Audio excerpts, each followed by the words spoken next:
start just to give you guys a little bit of agenda. We're going to have a small presentation to provide some context. Then we're going to speak with our, I'll introduce and we'll speak with our amazing panelists. And then we'll ask that if you have questions throughout, please feel free to, you can use the chat function. We'll try to grab as many as we can. And we can have a conversation, and then everyone can go along their way as we get ready for these holidays. So again, I want to thank you all so much, and I'm going to pass over to the incredible Miriam, who's going to give a presentation, a quick presentation for us before we start the panel. Hi, everyone. Miriam, the floor is yours. Thanks, Eugene. For those of you that went last time, this is going to be a little repetitive, but hopefully it will be a nice refresher. First, I just want to thank everyone that's on the panel. Some of you I've met before. Some of you I don't think we've actually had a face-to-face. But my name's Miriam Day, and I'm with the Campaign to End Debtors Prisons. And we are so honored to have you all with us and are really excited to hear what you guys have to say. And just in general, to get people talking about this issue and to see that all of you care so much about it. So we just have a quick presentation that kind of goes over the issue. Oops. Matt, do you mind making me a host so I can screen share?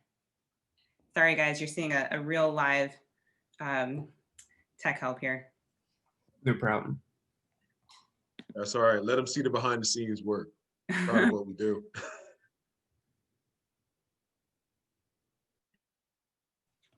How's that? Yeah, there we go.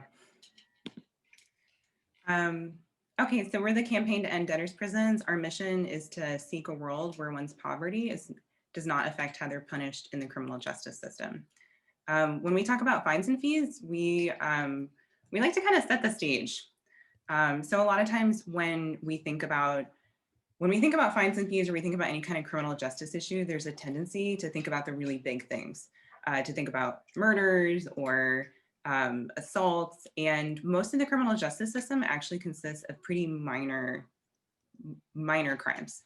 At the end of the day, we all make mistakes, and sometimes the reason that something is a crime in one instance and it's just a mistake in another isn't really an issue of fairness. So we all make mistakes. It could be that we are, over infatuated with a girlfriend and we go outside our house with a boombox to try to win her back. That could be considered disorderly conduct, which in Delaware is an unclassified misdemeanor. It can come with up to 30 days of jail. It could be that someone goes somewhere that they're not invited.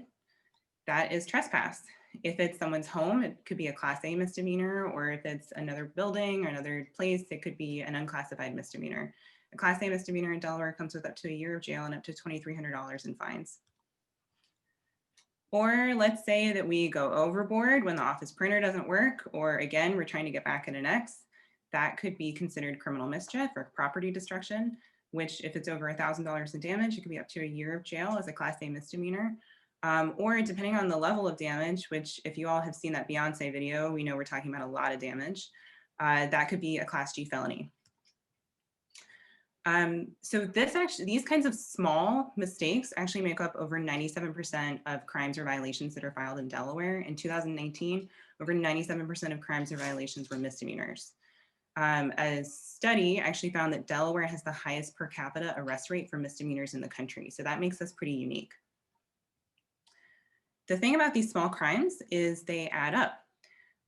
Even though I was talking about large fines and I was talking about prison sentences for all of those things, most of the time, the sentence that people get for those, and this is under the CENTAC guidelines that the judges and the courts put out, most of the time, the punishment that the person's getting is just, say, a $100 fine.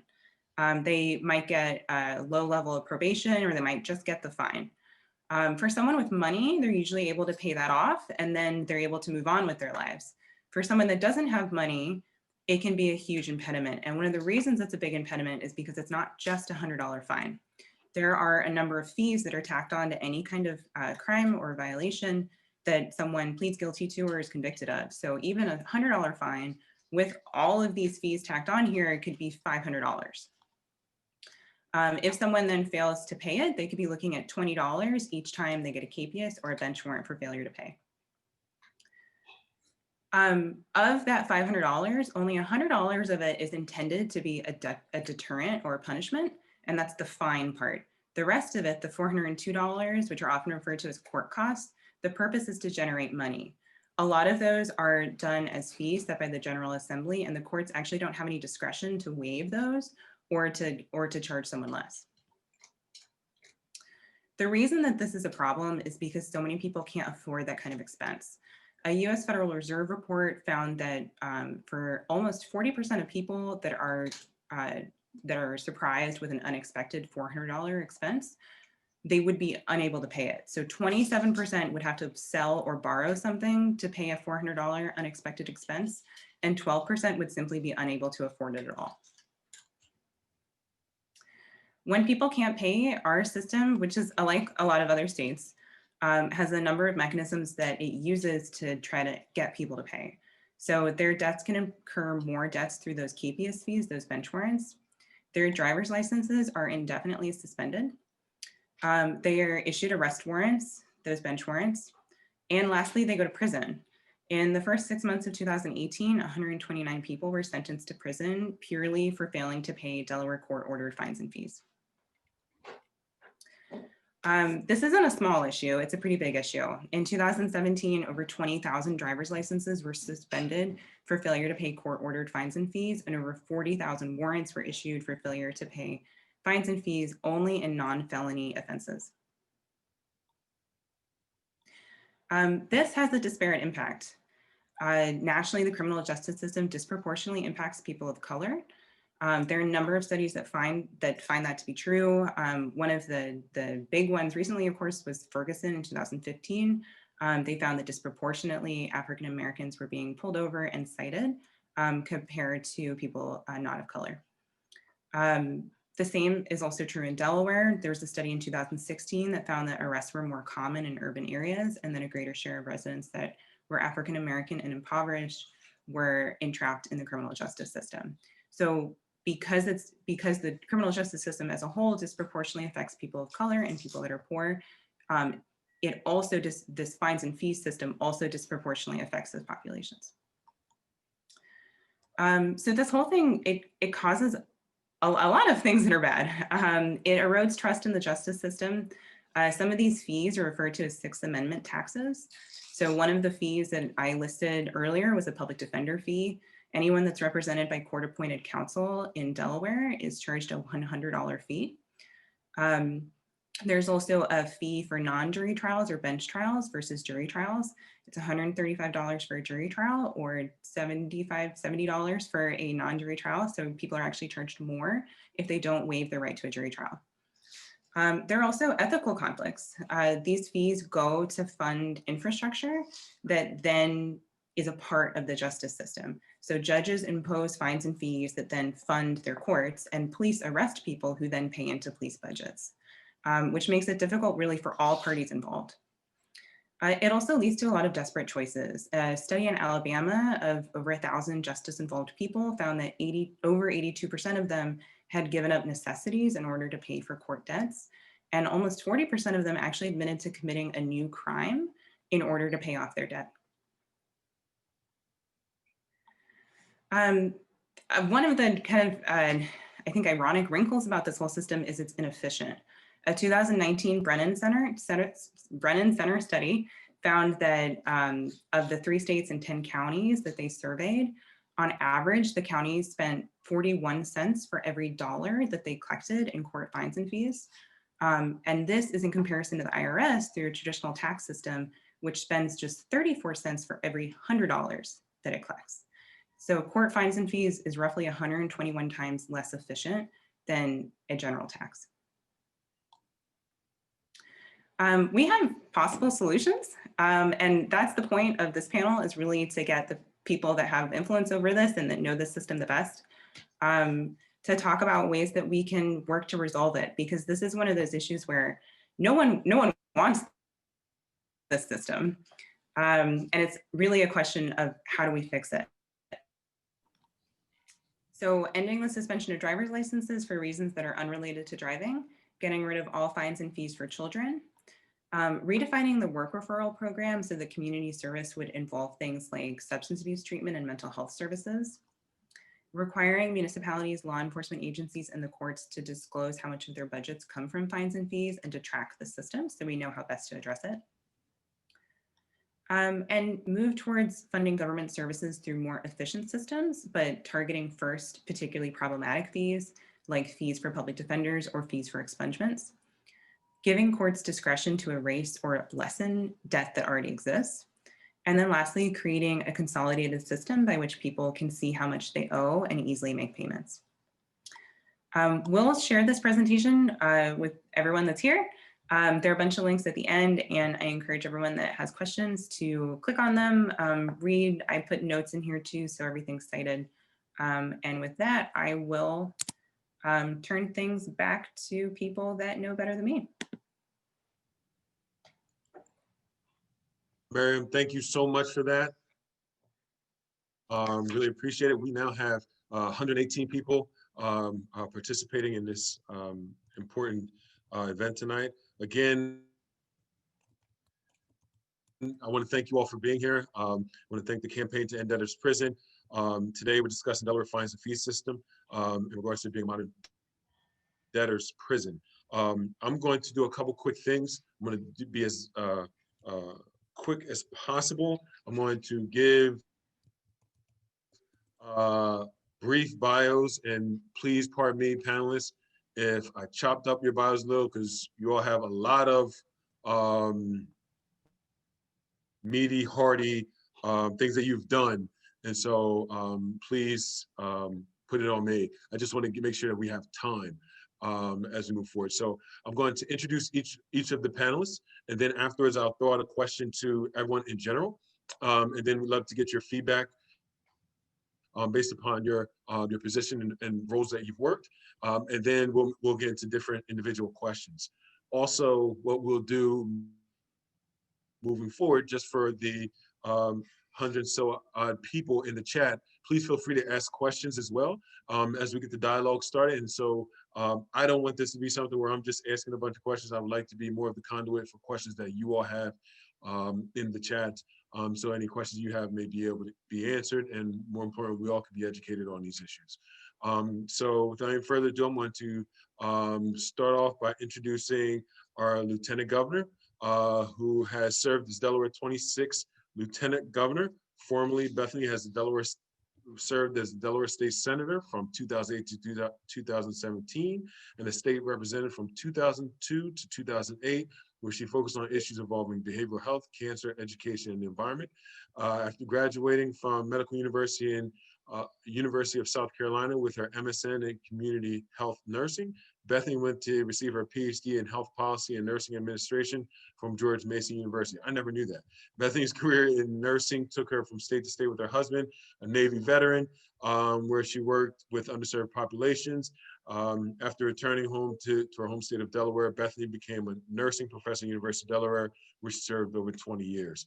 Bethany currently resides in Middletown with her husband Dana and son Brock. So please give in your house round of applause to our Lieutenant Governor, please.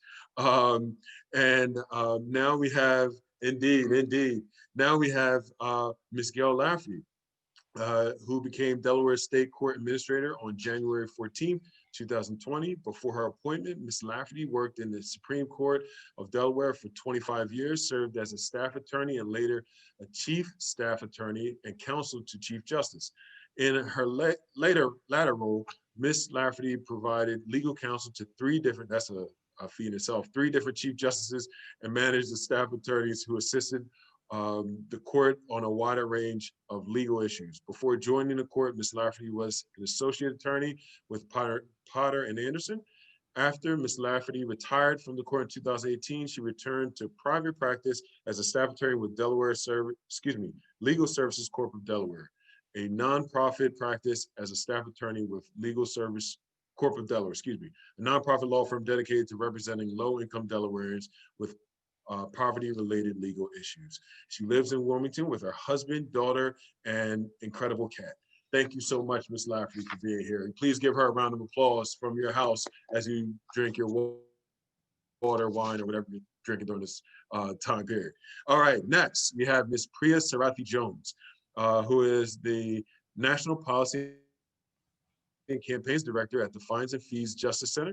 She is principally responsible for working with and or leading national coalitions that address fines and fees reform and for providing assistance to institutions, organizations, and individuals who seek FFJC's expertise on fines and fees reform across the country. Ms. Sarathy Jones oversees FFJC's national policy team, which addresses national policy needs in areas of fines, fees. At present, the issues FFJC participate in or is building national coalitions around include to reform fines and fees in the juvenile justice system, abolish driver's license suspensions, that's something that's going to come up today, abolishing prison phone call fees, and working directly with cities and counties leading in fines and fees reform. Prior to joining the Fines and Fees Justice Center, Ms. Sarathy Jones worked at the Department of Justice for nearly a decade, serving in a variety of policy positions across the department. Her portfolio included public defense with emphasis on Sixth Amendment issues, as well as wrongful convictions, capital case litigation, and tribal law enforcement. Ms. Sarathy Jones lives in Washington, D.C. with her husband and 2 children. Please give Ms. Sarathy Jones a round of applause or finger snap, whatever you see fit. Thank you so much, Ms. Sarathy Jones, for being here. Now we are going to our state senator. Full transparency, I've known him since I was a young tyke. Our state senator, Darius Brown, serves as a chair of the Senate Judiciary Committee. In 2019, Senator Brown passed Adult Expungement Reform Act, landmark legislation that is among the most exhaustive and comprehensive legislation in the country to reduce the collateral consequences that affect formerly justice-involved individuals. Prior to his election, he worked as chief of staff at one of the largest nonprofits, managing over $100 million annual budget, employing more than 1,200 people and 100 plus locations statewide, and serving 40,000 people yearly. He previously served 2 terms on the Wilmington City Council, where he passed legislation to raise the minimum wage and establish paid parental leave. Senator Brown was a leadership fellow at the Center for American Progress.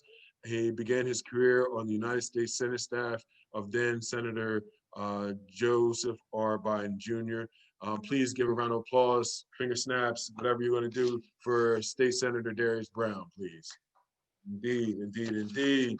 And last but not least, our Attorney General, Kathy Jennings, born and raised in Wilmington. Kathy graduated from Mount Pleasant High School. I did not know that. University and attended University of Delaware and Villanova University Law School before joining Delaware Department of Justice. As a prosecutor for the Delaware Department of Justice, Kathy prosecuted scores of domestic violence, sexual assault, and homicide cases. She worked with fellow prosecutors Pete Letang, the FBI, Newcastle County, Delaware State Police to identify, arrest, and prosecute a serial killer who tortured and murdered 5 women. This case marked the first time that DNA analysis was admitted into evidence in the Delaware court. After years of service in the office, Kathy was named Delaware State Prosecutor and later went on to serve as Chief Deputy Attorney General for the Delaware Department of Justice under Attorney Charles Oberly. While serving as Chief Deputy Attorney General, Kathy worked with Deputy Attorney General Tom McGonigal and Consumer Advocate Mary McDonough to create the Consumer Fraud Division, giving consumers strong protections against fraud and abuse. And I just saw some work. She has a great and lengthy bio. As Delaware Attorney General, Kathy Jennings is focused on making a Delaware a safer place to live, raise our children, making the justice system fair and equal to everyone, and combating the opioid epidemic. Kathy has 2 adult children, a daughter who lives in Wilmington and a son who resides in Baltimore. And she just recently let us know that she has welcomed 2 beautiful grandchildren into this world recently. So please give it up for our Attorney General, Ms. Kathy Jennings. All right, now that I got that out, I'm gonna need some water after that, but I want to again thank all the panelists for being here. So what we're going to do is we'll give the first question, and I think this is a great question to provide context for all those who are listening in. So I'm going to ask, how have your experience in your current role affected your perception of fines and fees and your ability to change it or be involved in it. So with that question, I will let whoever may want to start off first, kind of raise your hand. It's up to you. If you want, I can repeat it one more time just to make sure everyone has it. It's just mainly getting your role, find how, from your purview, what do you see in regards to fines and fees? But I'll repeat specifically the question. How have your experiences and your current role affected your perception of fines and fees and your ability to change it? So does anyone care to jump out? Certainly here for it. Don't be shy. All right, Gayle, the floor is yours. Thanks, Eugene. I'll start because I have probably the least amount of experience in my role, so hopefully I'll have the shortest answer.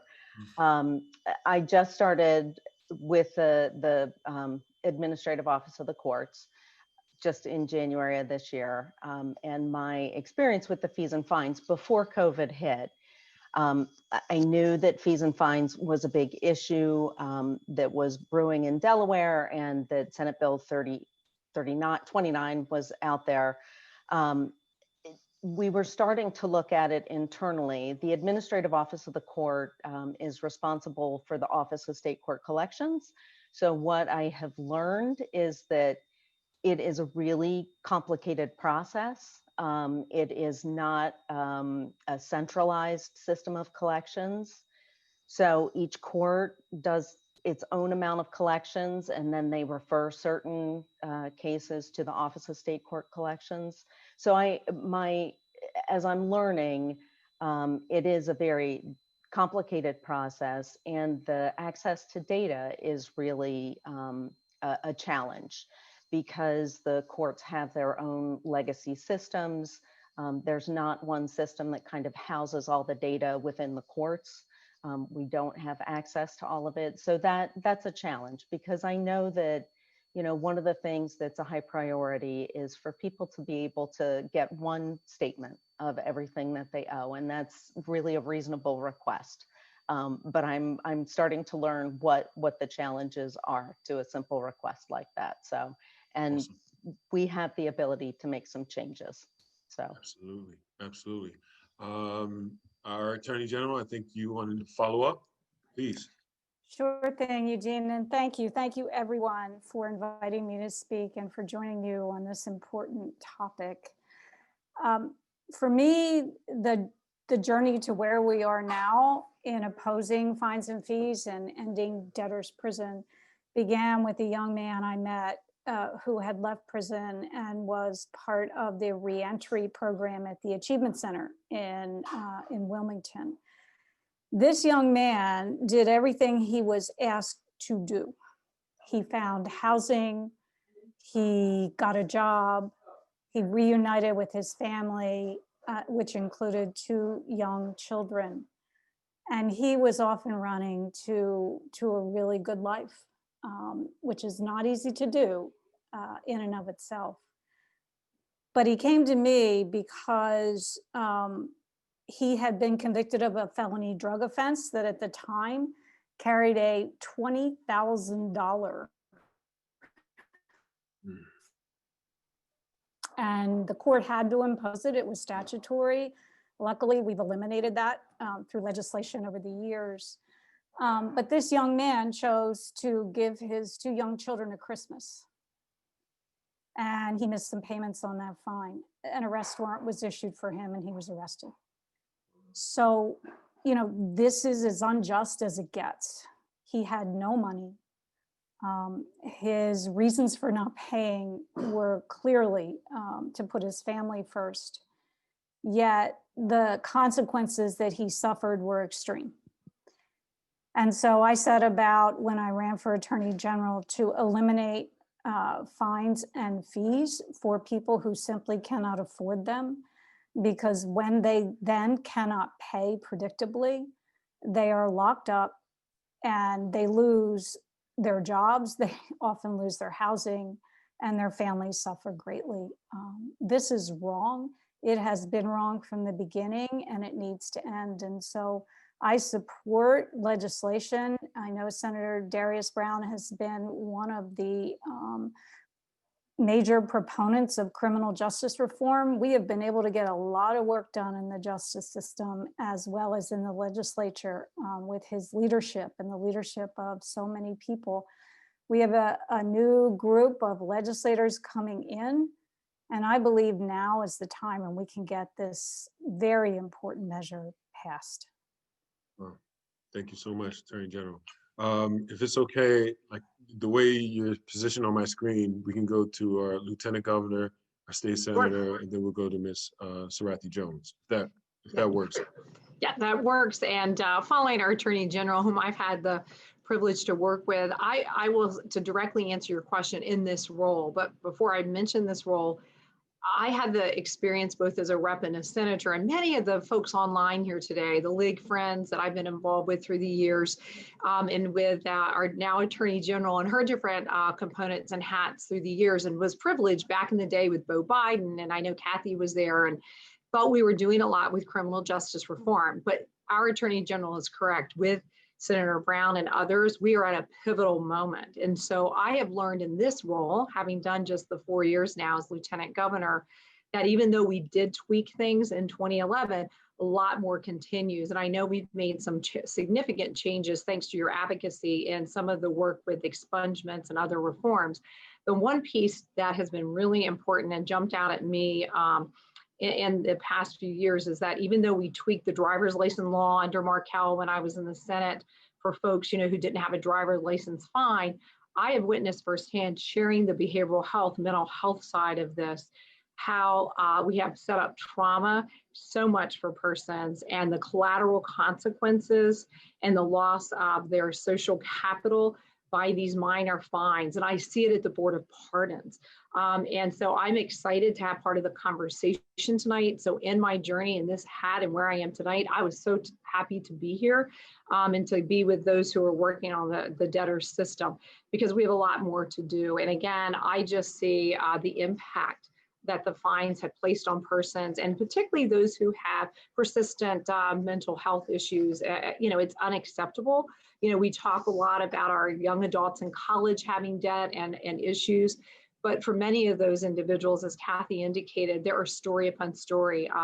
The last thing I'll say is that I probably have a volume this thick of individuals who've come before me who really, the stories, as you all know, are riveting, and it's unacceptable in this day and time. And so I'm excited to be here tonight to listen and to continue to act and bring that kind of health, mental health, trauma-informed side, which I think is equally as important as we're making these changes, to remind folks that's why we need to do this. Awesome. Thank you. Thank you so much for that, Lieutenant Governor. State Senator Brown, the floor is yours. Thank you, Eugene, and thank everybody for the invitation to be here. So good to be with Eugene. Again, we grew up together on the East Side, and it was always good to be on the court with him because he was taller than everybody else. I always knew, getting the ball to him was a good thing. Yeah. And so we're here tonight to talk a little bit about fines and fees, and really, Eugene, it comes from where we grew up. It comes from growing up on the East Side of Wilmington at a point in time in our city's history where one of the most famed community guys was also on America's Most Wanted, and had a great sense of community and respect to our seniors and elders while he was doing other things that may not be as desirable to the greater society. And so the duality and complexity of criminal justice reform is just that.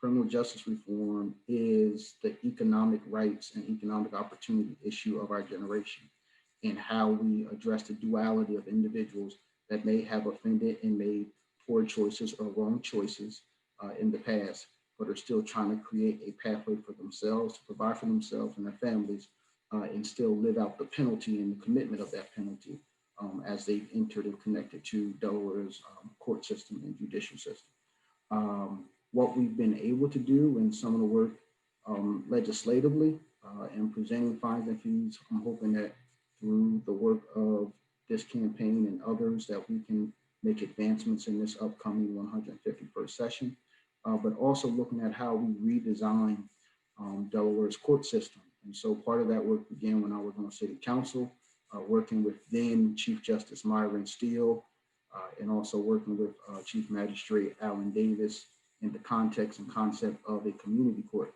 and what that looks like and what that should look like in the city of Wilmington and throughout the state of Delaware. And so we fast forward, we've seen some progress in the context of the community court.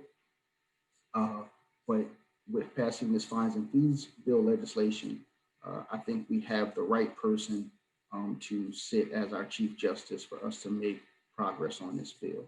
So it's important to have advocates, it's important to have legislators, but I don't think ever in history there has been the courts, the legislature, the Attorney General's office, and the Public Defender's office all working together around justice reinvestment efforts like we are in.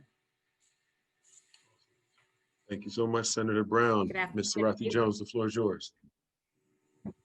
Yeah, thank you. And good evening, everyone. And I'm really glad to be joining this conversation and be a part of this panel today. I really came to this work. So I was at the Department of Justice when the Ferguson investigation was going on and the two reports that came out of that investigation. One obviously into the shooting of Michael Brown. The second one was really into the police practices that were taking place in Ferguson. And so the most sort of interesting and profound thing that some of us saw at DOJ was that Ferguson had been relying so heavily on fines and fees to fund their budgets, and the way that they were systematically going and enforcing those fines and fees really led to the breakdown, or really contributed heavily to the breakdown between the community, the law enforcement, and then sort of ultimately what we saw, those of us who not live in Ferguson, play out from afar.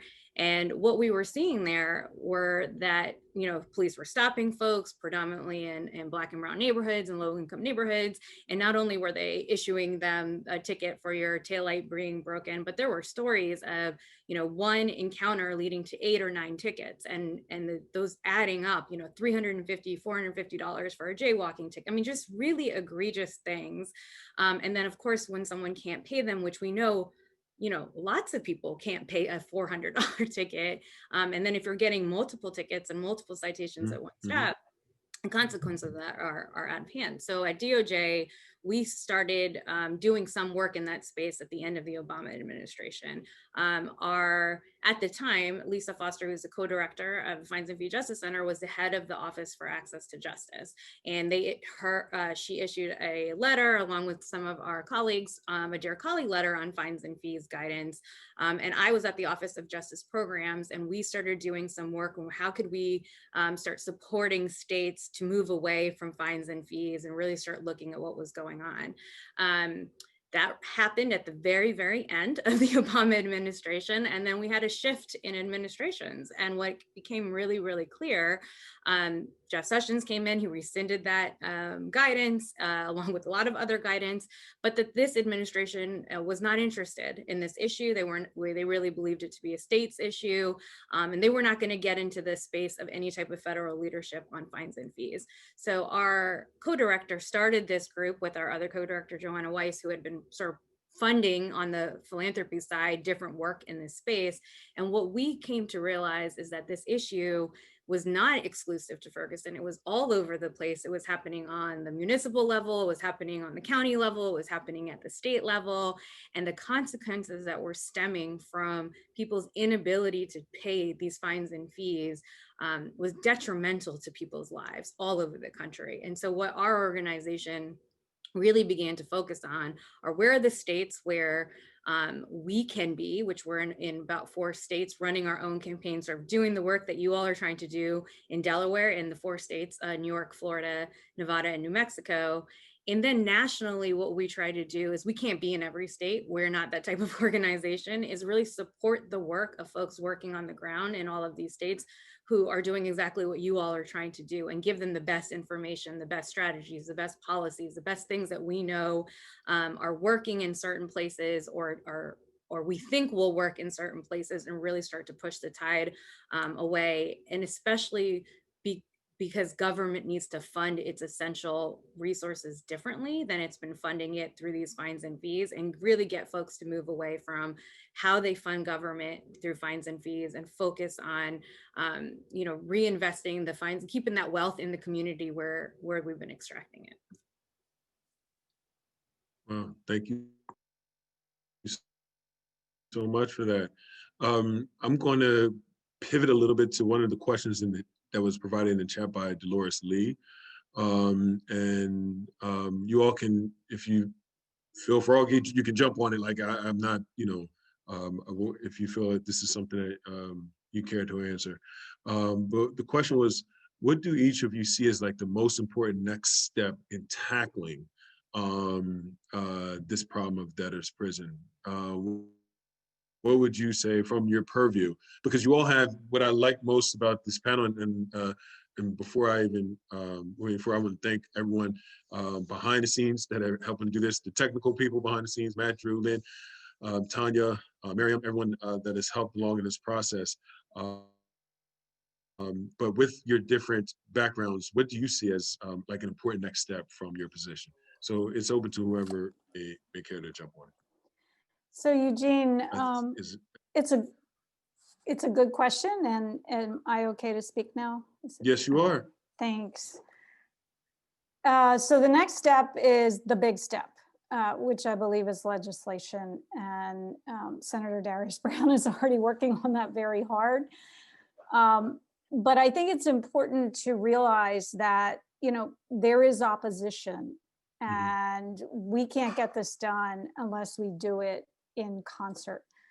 Modern day proponents of tough on crime policies are really offering a false choice here between progress and public safety. The simple truth is that we can and must choose both. And quite frankly, I think the roll calls in the General Assembly have shown that members of both parties agree with that. This is a matter of common sense. It's a matter of humanity. And it is also a matter of common sense. Sometimes incarceration is the only way to ensure public safety, but it is not a one-size-fits-all solution. And money should be completely irrelevant to the question about your freedom. And with that, issuing capiases and suspending, capias meaning arrest warrants, and suspending driver's licenses, frankly, makes no sense. It does more harm than good when someone fails to pay a fine or a fee. We put people in this spin cycle of never-ending failure to pay because they can't pay, arrest, which makes no sense and costs money. And they come out and they largely, are behind the 8 ball because they've lost their jobs. And so they start back up again. And it creates its own spin cycle and can lead to what are relatively minor infractions becoming a lifelong debt. It will mean, of course, in our state that we're going to have to rethink some of the revenue that comes from fines and fees. Frankly, if people can't pay and they aren't paying, you're not going to get them to pay by putting them in jail. You're not going to get them to pay by taking their driver's licenses away and their jobs, which is what driver's away. So it will require deep thinking about, how do you make sure that there is revenue? As Miriam said, how do you make sure that there is revenue for the public defender system when you eliminate a fee that is public defender specific? And so, we have to be smart about it, and we have to make sure that all the stakeholders are at the table, including, most importantly, the courts in that respect, and individuals who have received benefits, I believe, from the collection of these fines and fees. There are organizations that are certainly worthy and need our support, but they need our support in a different way. So I think the next step is to sit down at the table and make sure that this session of the General Assembly, we get this legislation passed. It is overdue and it is necessary, and we can resolve these differences if if we come into the room and sit down at the table in good faith. I'm confident we can get it done. And I'm really confident with Senator Brown's leadership and with the composition of the General Assembly we have now. This is the most diverse and the most progressive and understanding that reforms are necessary. We can get this done. Yeah, I mean, Thank piggyback you so much, Attorney General. to piggyback on what the Attorney General said, Yours. where we're seeing the reforms happening now and where we see some of the biggest momentum and why we started a national campaign on this is the issue of driver's license suspension, are the issues of juvenile fines and fees. These are really clear areas, and I think to the Attorney General's point, where there is bipartisan understanding and belief of the fundamental issues with both of those things. And so in the states where we've seen reform on this, those have been very bipartisan. They've been Republican sponsors in quite a few states. They've been Americans for Prosperity working alongside ACLU to push these successfully push these driver's license bills in states.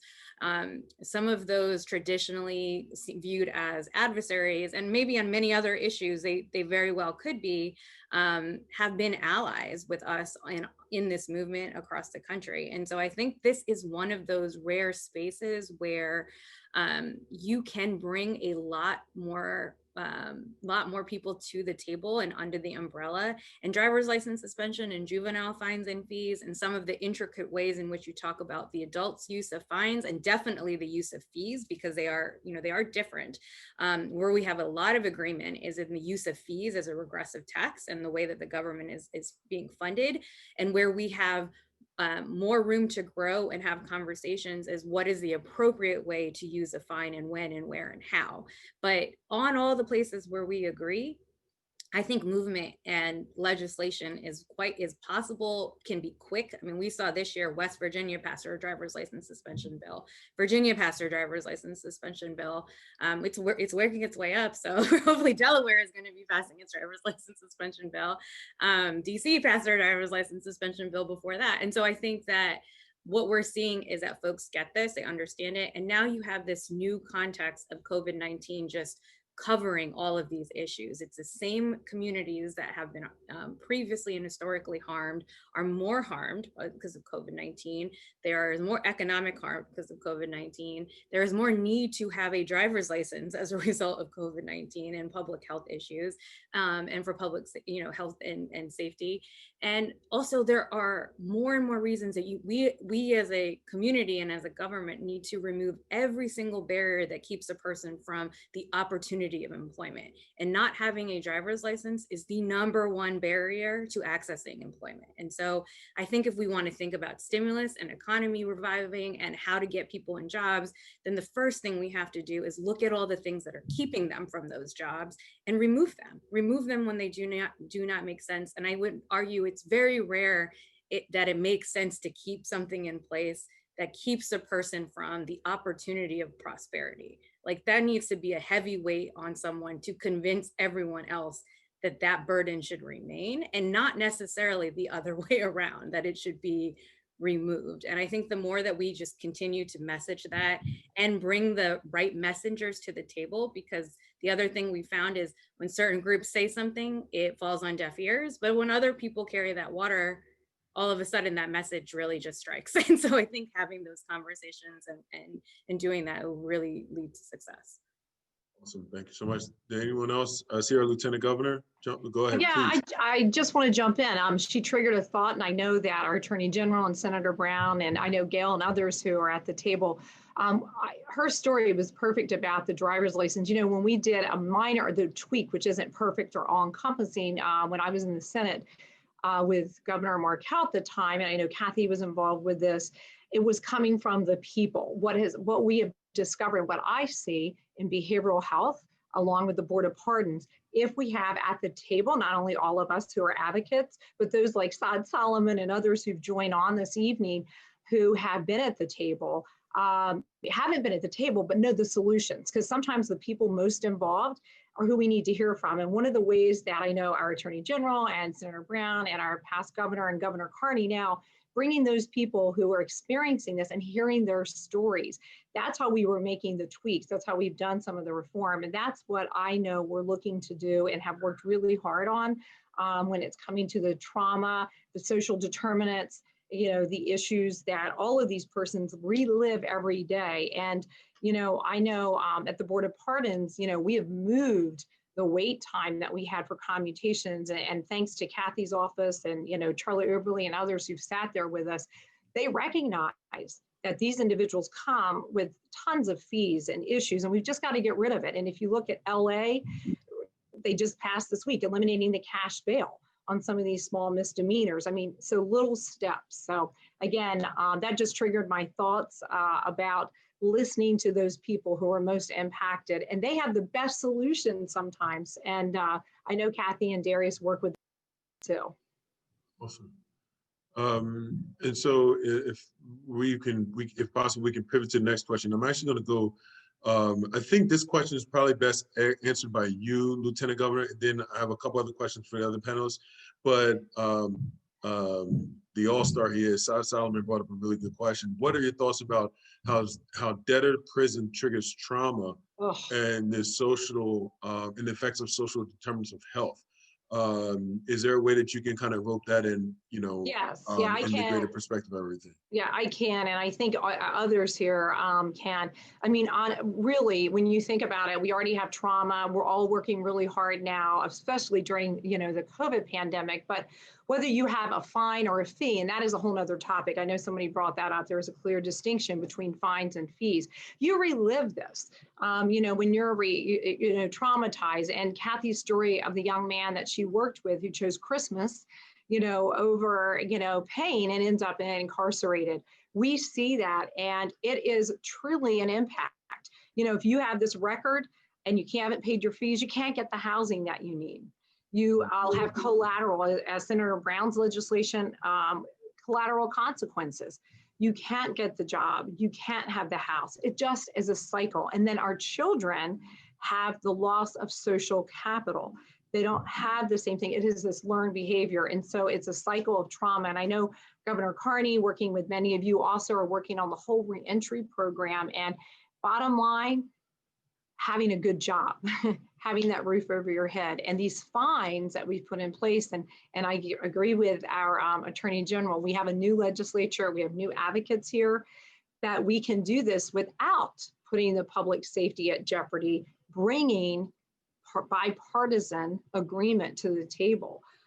Because again, mental health is a major driver to most of these issues. 80% of those incarcerated have a mental health substance use issue. That affects all zip codes, all backgrounds, and all economic strata. So I'll stop. Oh, that's a really good point. And I see another question here for the overall buy. I'm trying to, there's a lot of questions, which are good. Great to have questions. I'm trying to grab them. And bear with me, I'm gonna read it through. Dale Norwood posed a really good question. He said, if eliminating driver's license suspensions and juvenile fees are areas of broad agreement, which areas are not?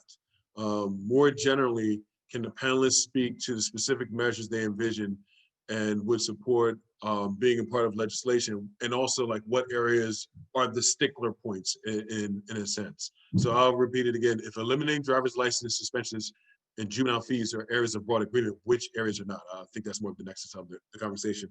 And that may even go to Priya a little bit, because I like to even know like what people were kind of pushing back on during her, doing some of the things that she's seen in other states around the country. And then we can work to the other panelists as well. Yeah, that's great. So I think where you started to really have the most rubbing conversations are around the question, the idea of accountability. How do you hold people accountable for their actions, right? So there's this belief that, this punitive act of fining someone and all these fees and driver's license suspension, that they're tools to get what you want out of a person. There's absolutely no evidence that shows just like the fines, the fees, and these types of consequences get a person to pay. If they did, we wouldn't find ourselves in the circumstances that we find ourselves in now. But that is, you know, this really big mental hurdle to get people through and over. It's not an insurmountable one, but it is one. It's like a gut reaction that people sort of show up with.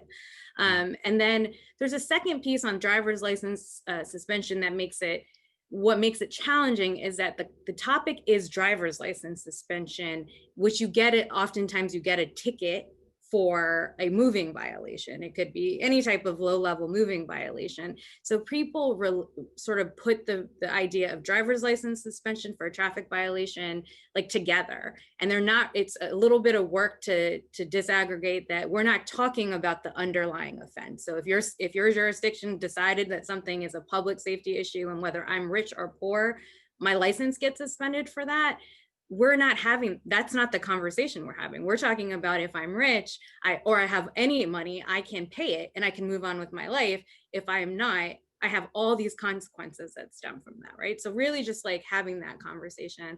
I think the last piece that really, probably the most work to be done in, is because there's no research and we don't know the answer, in all honesty, is what else is there? What else works? Like, how do we change the types of behavior we're trying to change? And how do you achieve these? Which is really like much more indicative of a much bigger systems issue, a much bigger conversation of how individuals and communities find themselves in some of these circumstances. But it's also a question about policing. Where do you put your resources? Where are you finding, you know, people doing the most wrong things? It's where you're looking, right? And so it's where you're concentrating your resources.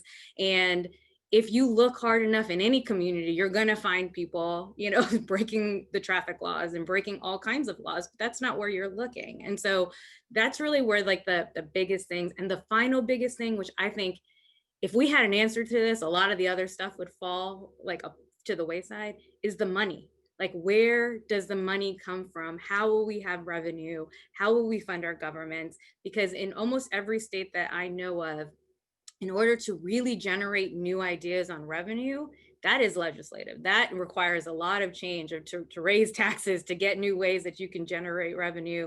And that conversation is much, much more difficult. But these conversations, you know, when they were adding new fines to the books, where they were doing more enforcement, you don't really have to ask anybody. You just do those things. And so I think that's where the biggest hurdles are real, true government funding questions that have to be answered, that are very complicated and simple in some ways, but very difficult in a lot of other ways.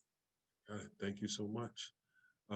Does anyone else care to jump on that question? Because if not, I can go to another one. We're getting questions left and right. I'm trying to grab them. So another question that was thrown into the chat was from, let me just make sure I get the right one. And for all those sending them, please continue, and pardon me, blame it on me if I am not able to get to it. Senator Brown, question was asked just about, as we know, Senator Coons plays a major role in this sponsoring the new Driving for Opportunity Act, and how there's some correlation between this work at the federal level and what can be done and at the state level. And obviously, with the work that you've already done with the previous bill, just what are your thoughts about that? In particular, how do you feel about legislation broadly making it so that people don't get their driver's license suspended for driving related offenses? So just like to get your thoughts on that, any ideas that you may have. And then also, if you, because it also came up from, I'm sorry to like bombard you. I know you're going to get done that for 20 years. I knew you're about to say that already. But also, it was brought up in the chat by my man Mike. He said, what's with Senate Bill 39? He wants to know the status of that, but more importantly, not necessarily looking at the bill for what it was, because it's like a new day, but more of what it can be based upon where we are now, because today is different than where we were then. And we want to, the idea of how do we engage something fresh, new perspective, even moving into this upcoming session. So those are the two questions I had. Sorry to hit you with a two-part. Well, I said 20, more like 20 plus. But I would say that I would say that it is indeed a new day. We're entering into a new session. When this bill was first presented in 2019, we had a plan about how we wanted to approach the bill. And then in 2020, we thought we had time to do some things with the bill, but then we got COVID. And so because of that, we are starting all over again. One of the things that I emphasized earlier, which is important, is working together with the courts, the AG's office, public defender's office, and let me say again, the courts. Okay, it is very, very important that we have buy-in and support from the courts in this process, which we do have, which we did not have 2 years ago. Because individuals had their own ideas around rewriting criminal code and legacy successes. So because of that, you asked me, you didn't ask them. So, I want to say it a different way. So because of that, we now have a fresh start with a new Chief Justice, where we can actually do the work that is needed to help the people that most need it. And I'm very confident that we'll be able to do that. And we've had conversations with the CJ, we've had conversations with Gayle. Kathy has always been engaged and been supportive, and I'm absolutely appreciative of that because the voice of the Attorney General supporting this progress is important. And then our Lieutenant Governor and her continued work. When you talk about Delaware's criminal justice system, it is very, very important for you to understand the position that our Lieutenant Governor is in and how vital and important she is to the overall context of Delaware's criminal justice system. And so her efforts in supporting this bill, I'm confident that we'll be able to get it done this session. But I also want to say, because Eugene, you know me to be very honest and direct, is that the public and public interest groups have to be engaged and then also decide who they want to quarterback. Because the public can have issues and interests that they bring to us as legislators, but you have to have a legislator to sponsor it. You have to have a legislator that is going to be able to navigate the General Assembly to get passage of your bill. You have to have a legislator that's going to be able to work with other state agencies to get buy-in and support. And so I think some of those things were missed the last time, but I think we have all of those things in place this time. Thank you so much. And I feel like I have a question for Ms. Lafferty, just for you. I see the face that you made. And it's so one of the things that has been, in your role, many people would like to know, like, what do you see as some of the ways to like navigate so we can make sure that these reforms are able to play themselves out, right? And what concerns or issues or obstacles do you see in the way? And how do we kind of work together to overcome them as we certainly try to move forward in this upcoming session? Sure, those are great questions. It's a little tricky for me as the representative of the non-policy making branch of the government. Sure. We carry out what the General Assembly and the executive branch decides is the policy. So for us, we look at this as the impact on us and how we can best carry out the policy. And a lot of times it's just a question of resources. It's not that anybody is asking for something that can't be done. It just may not be feasible with the resources that we currently have. So, our role in all of this is to really be a sounding board for the various proposals that people are bringing forth, and just letting them know kind of this is the impact that it might have on the processes within the court, and here are some of the challenges that we would face if, you know, if a new process was put in place, and this is what we would need to get to resolution. So Okay. you know, when we're looking at specific proposals, it's easier to provide the right feedback rather than, you know, talking about kind of general principles. But I mean, we're here because we recognize that there are issues with fees and fines, and that something needs to be done. And the Chief Justice is very supportive of that. And so I'm not sure that I answered your question, but Awesome. No, you did, and I thank you so much for that. Really appreciate it, and thanks again for that. And I'm going to now go to a question for our Lieutenant Governor. Is a question about and we may have to start wrapping up. Time flies when you're having fun pretty soon. But with the question is, with you now given, you know, 4 more years to serve as our Lieutenant Governor, how do you see these efforts around fines and fees into your portfolio of projects? And how do you plan to prioritize this issue? Well, obviously very important. And the one thing you've heard tonight, you can't do any of this without working with the respective bodies that need to be worked with, right? Our court system, our legislative leaders like Senator Brown, and of course, our incredible Attorney General, who it takes all of us collectively. If we listen to our incredible guest that's joining us tonight, Ms. Jones from Washington, it's a top tier priority. I live it, breathe this every day. When I'm boots on the ground out as a nurse working with clients with mental health, substance use disorder, or those who are coming out of reentry or standing before us at the Board of Pardons, top priority to work and make this an area where we can, you know, hatchet away at it with little pieces. As I think you'll hear from our Attorney General and Senator Brown, it does take the courts working in tandem with us in the community, but we can't just take it like it is.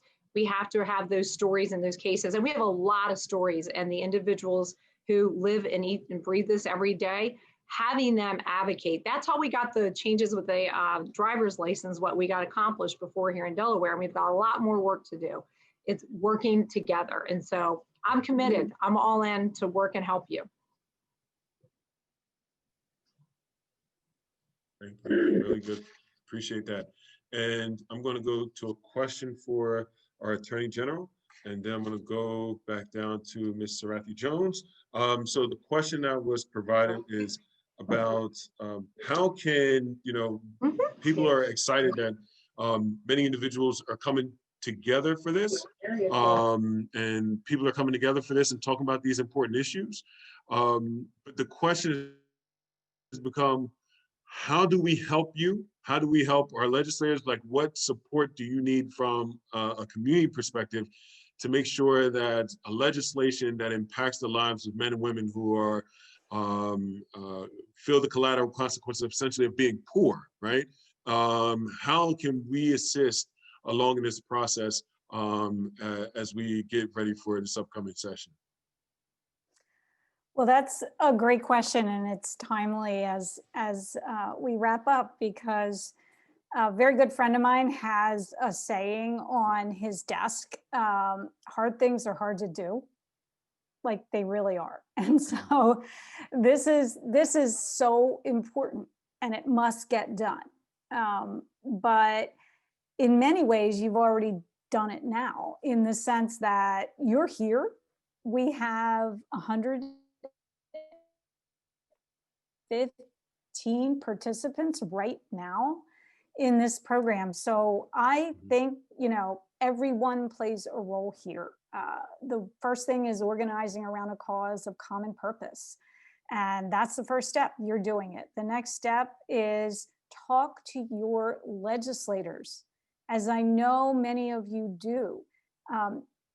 Legislators are answerable, just as I am answerable, and our great Lieutenant Governor is answerable to the people we serve. They will listen to you. I have seen it work in action over and over again.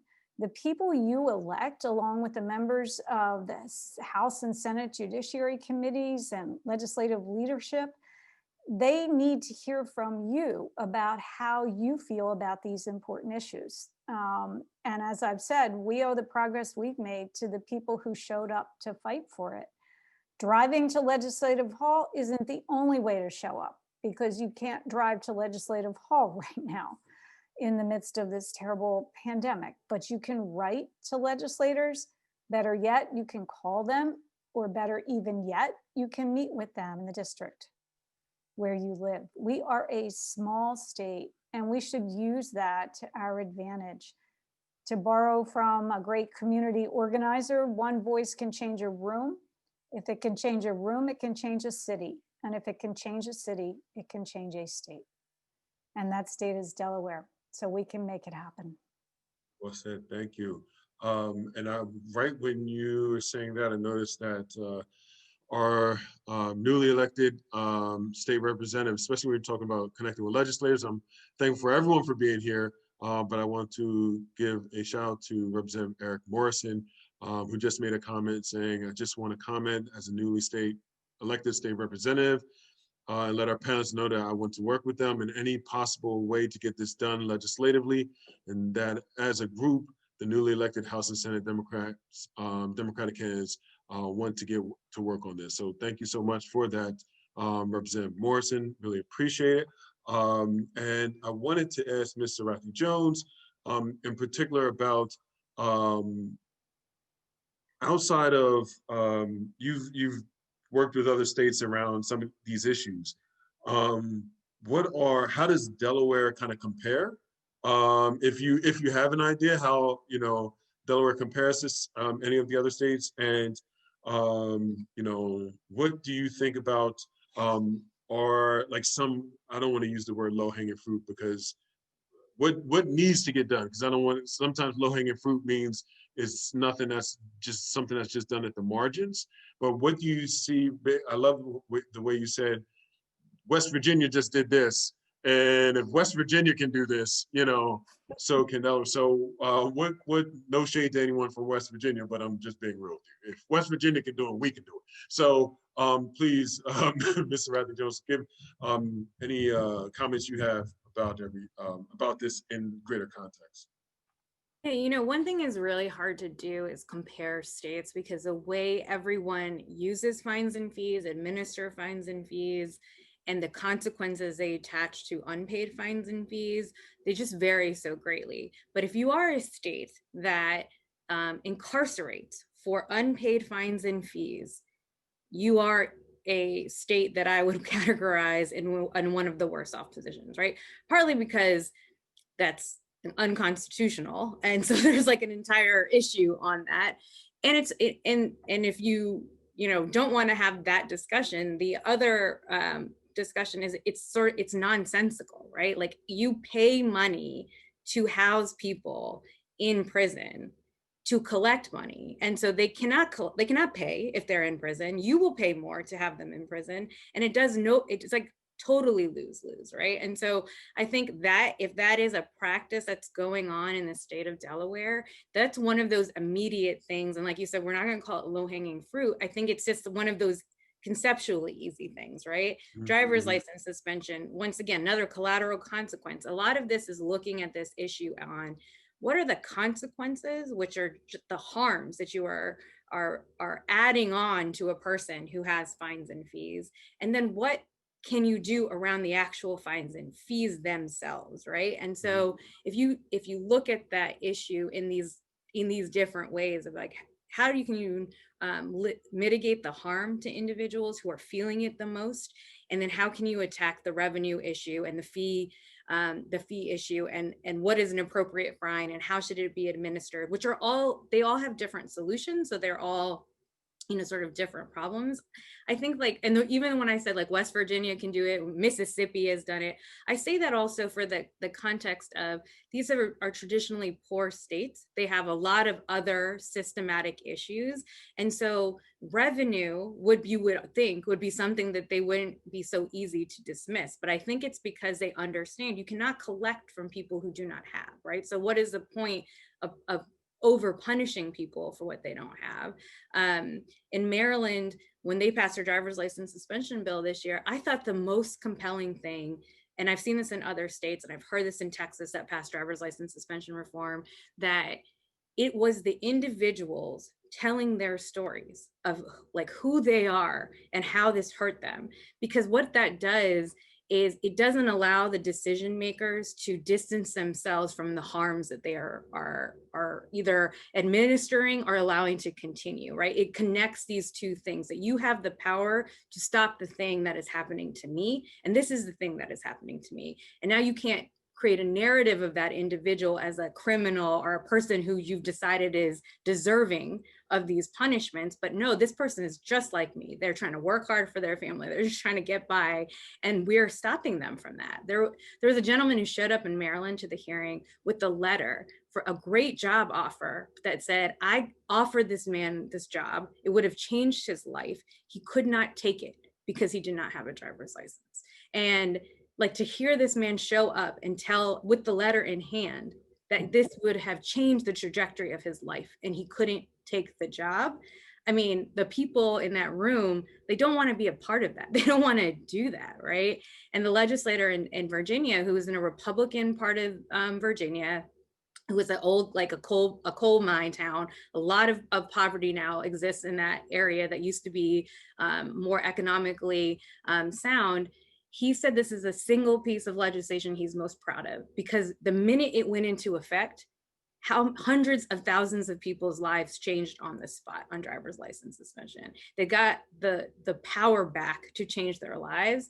And I think if you understand those things, like you want to move the issue forward, and you don't have as many good reasons to keep them in place. So, I mean, I think that that's, what we're seeing, and what we're seeing in the places that switch. I think the places where you're convincing people, or where you're bringing the most harmed individuals to the table with you, so that the policymakers can hear that this is not just a bill or a law, like this is a person's life that we are continuing to harm, and that's how we're getting the people to change. Absolutely. Well, this is, I have to do a time check because we've already, time flies, we're having fun. It has been over an hour and 18 minutes. So what we're going to do is we're going to just slowly wrap things up. But I want to thank everyone. What we'll also do is we'll copy a lot of the questions in the chat. And if you also send us an email, Lynn, if you could put the email in the more recent chat, so people can email their questions, and we can also find ways to make sure you're able to get an answer. I'm sorry, but it's just not enough time. And we're just thankful for everyone for being able to certainly come out. So if we can, if everyone could give maybe just a minute close, just any thoughts, any specific takeaways, any ideas, or anything you care to leave everyone with. And I'd just like to thank you all again for being here. So I think we started out with, I forgot. So how about we go with our Attorney General, Lieutenant Governor, a State Senator, Ms. Sarathy Jones, and Ms. Lafferty in that order, if that's okay. Sure. Thank you, Eugene. And I will be quick. I am so grateful to the organizers of this event, and to all of the people who took time out of their very important lives this evening to participate. We are, I think, inside of us, each one of us has this tremendous capacity for good. And when we are up against difficult issues, we have to just draw on that capacity for good. I have a huge amount of faith in this General Assembly to be able to get this done under the leadership of State Senator Darius Brown and everyone in the General Assembly. And so in these coming months, we're going to come together and we're going to have the capacity to do this. Oh my gosh, West Virginia, Delaware can do this, right? And we're going to overcome those obstacles and we're going to make it happen. So let's get started now. Thank you. Thank you, Attorney General. Lieutenant Governor, the floor is yours. Yep, and I'll succinctly say thank you for this evening. I do know and Campaign to End Debtors Prison, the many organizations here, each of you who've stood up and fought, whether our Black Lives Movement, our work in behavioral health, it starts here. You know, we're showing up, we're listening, and now it's time to continue to act. And I'm ready to take on those challenges, both in those areas in the Lieutenant Governor's office with pardons and work, and bringing to the table the great folks listening in. I see names like Corey Priest, who works with Kathy Jennings and others. We need you, we need the stories. That's how we're going to get this done. And the patience and working across the aisle and with our leaders in the Senate and House and in the court system. So again, ready to roll and to really help. This is really, truly about strengthening Delaware's economy. I'm not so worried about fees that we're having to collect from people. If people are working and people are healthy and successful, we have personal income tax. We have other ways of collecting revenue. So I'm here, we're committed to help in any way. So thanks for your time tonight. And I can't wait for the follow-up.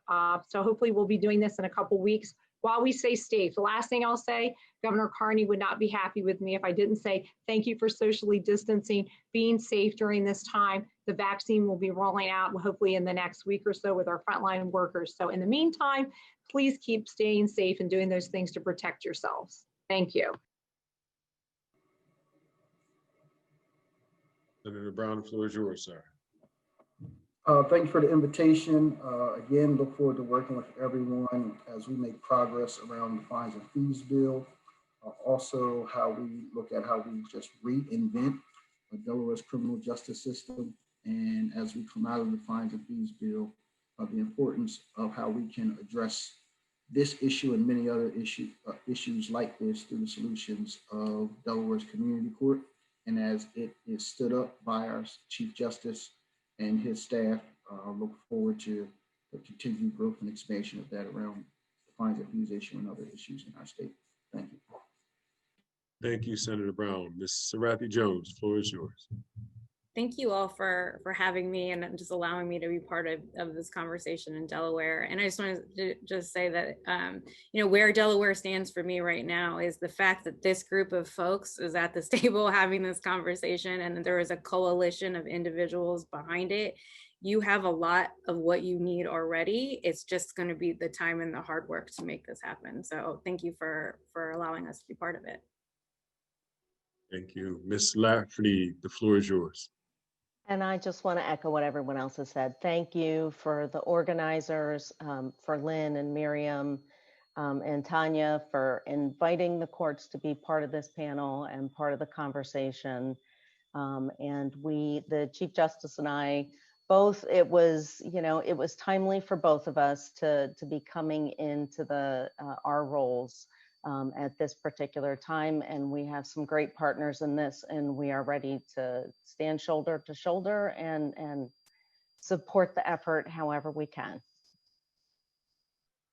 Fantastic. I would like to also, I just saw Representative Gerald Brady in the comment section saying he's on board with everything as well. So we're already building a quorum around this coalescing legislators around it. So I just want to thank, as I began, I want to finish. I want to thank the team that helped put this together, Dr. Whittle, Miriam, Lynn, our panelists, Matt, who's on the administrative side, Drew, doing a lot of work to help put this together, make sure everyone is able to be seen and heard from a technology perspective.